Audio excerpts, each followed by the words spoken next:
Hello. Right, so Lib's gone away for a few days, so the Humphathon proper has to take a break, but thankfully somebody stepped into the breach to provide you good people with content, and it is this young man. Yeah. So what have you read, Humphrey, that you want to talk about? Let's do So- the important one first, and we'll do the other ones afterwards. Given that... Oh, so spoiler alert. Spoiler alert. Given that in the latest episode of Doctor Who, Yeah. we've had the reveal of Sutek coming back. I've never actually seen this story, so I decided to read Pyramids of Mars. Okay, tell me about Pyramids of Mars. What happens in Pyramids of Mars? So in Pyramids of Mars, the Doctor goes to Unit HQ, but in the past, Right. and the Siren, Sutek, has been released from his current cage in Egypt. Yeah. So he's just been released from that, and he creates mummies to try and build a rocket to destroy a pyramid of Mars, the Eye of Horus. Why would he want to destroy anything on Mars? Because that'll set him free, so he can destroy all life. And so, did you enjoy the story? That's the important thing. Yeah. Yeah. I really like the story. Yeah. I think the actual idea of it's a very good idea. Yeah. Yeah. And also, it's not too long, 112 pages, I think, and 12 chapters. These Target books, as you know, Humphrey, I read all of these as a kid, and I love them. And that's one of the reasons I like them so much, is because they're short. You can just bang through them and get a bit of food. I have a question about Sutek, which is, obviously in the story, he's just come back, right? And he's presented as a big deal in Shooty's new story, isn't he? Do you feel... And he's only ever appeared in this story before. I don't know if there's any other spin-off fiction. He probably is somewhere. But do you feel that in this story you've got an impression of him being a sufficiently important enough baddie to be the big baddie in Shooty's first season? Do you get what I'm saying with that question? Yes. Okay. Yeah. And The only thing is, in there it kind of mentions how, in the actual episode, the Shooty episode, yes. it says how he's a god of chaos. Yeah.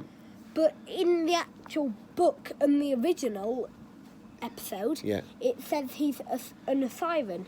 Now, listen, that's a brilliant observation, and you're not the first to say it, because I noticed on Twitter, because obviously I haven't looked at Twitter because we watch some wrestling, it's a long story.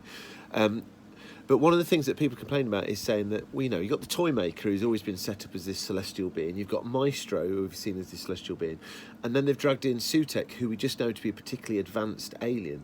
So I'm hoping that Russell T Davies sort of explains that away next week and actually makes a justification for that. But you're absolutely right. Did you enjoy just the nature of the story, though? Did you notice that hardly anybody survives in this story? There's a massive body count in this story, isn't there? Yes. Like Scarman... and what's the name of the brother who gets killed? Lawrence. Oh, it's so sad when he gets killed. At least it's in the TV programme. Were you feeling all that then? So what we're going to rate this, Humphrey, out of whatever we're rating them out of? I think out of 10, Yeah. this is a 7. Oh, okay. Fantastic. Now, we've got 2 other stories you wanted to talk about. Yeah. Tell us about these then. So recently, Dad has bought some spin-off of the Doctor Who books, and actually I'll go get the set right now. Very exciting time. I don't know what to say to Occupy. We're going to be talking about this, which is the Grief Collector, and the Gingerbread Trap. But there's other ones, isn't there, Humph? Yes. So Dad bought this set of a ton of fairy tales, Doctor Who fairy tales. I've not read them yet, but where it's like I'm looking forward 30 to it. pages of a story. It doesn't always have the Doctor in, and it doesn't tell you which Doctor it is, but some of them do. Okay, so tell us about the ones that you've read, friend. So I've read 2 of them. Right. The Gingerbread Trap and the Grief Collector. Okay. So let's start with the Gingerbread Trap. Which presumably is based around Hansel and Gretel? Yeah. Yeah. So in this one, there's a family who see one of their children. So I'll set it up. Okay.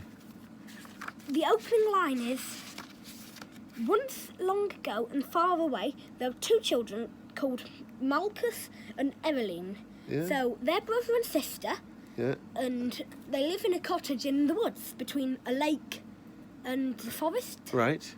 And they always go and play hide and seek in the forest, and they're told not to go too far away. Okay. But when it's late, the boy, Yeah. what was his name? Marcus. Marcus. Yeah. He looks out the window and he sees a star falling from the sky. Right. And then the next day, over breakfast, he tells his family about it. And no one believes him except for Evelyn. Listen, I don't want you to spoil this because I'm going to read this, but there's an old woman, I assume. Yes. Is the old woman a Doctor Who type character? Don't Yes. spoil it for me. The old woman Don't spoil it. may not be human. Ooh. Okay. And what about this one? The grief collector. So what fairy tale is this based on then? If No not- idea. Okay. No. Right. Maybe it says somewhere in the box. No, it's fine. It doesn't. And this has got a man in a string pipe, pinstripe suit, so I can only assume that is... Yeah, we think it's David Tennant. David Yeah. Tennant. He would be the 10th Doctor at this point, as opposed to the 14th. And so, who are they written by? I don't even know who they're written by. Are they all written by the same person, or I don't know? It's by BBC. Justin Richards. That's Justin Richards, who's a prolific Doctor. Yeah, Justin Richards. So, how did you rate these two? Good? Wait, we've not talked about the grief collector. Oh, sorry, love. What do you want to say about So the grief the collector? grief collector has two people again, Yeah. and they're getting married. And a person says, "Oh, I'll give you this amount of money All right. if you give me all the tears that you cry on your wedding day." I cried a lot of tears on my wedding day. And the wife For good reasons. says, without Very emotional man. the husband, who's called Varen, Yeah. knowing, they say, well, my wedding day is going to be the happiest day of my life. Yeah. I won't cry. So they take the deal, and I'm not going to tell you anymore. Is it really good? Yeah, it's really good. Sounds really good. My wedding day was one of the happiest days of my life, and I cried loads, but I cry at everything. So, how are you feeling about this mishmash of Doctor Who and fairy tale? Does that work? Yeah. We've also got, which I haven't read any of, we've got... Are you going to see the Heroes and Legends book? Yeah, Yeah, and I'm we've got intrigued. 14 more of the little fairy tales. You know, you said I've only just started buying the spin-off literature. Mate, I've been doing that forever. I know. Forever and ever and ever. But I've figured out that since the Humphathon will cover all the normal stories, Yeah. like Pyramids of Mars, Yeah. then I should try and read the spin-off stuff and give you a rating of that. You're not reading all of it. Some of the New Adventures is a bit hardcore for you. Okay. We'll wait till you're a bit older.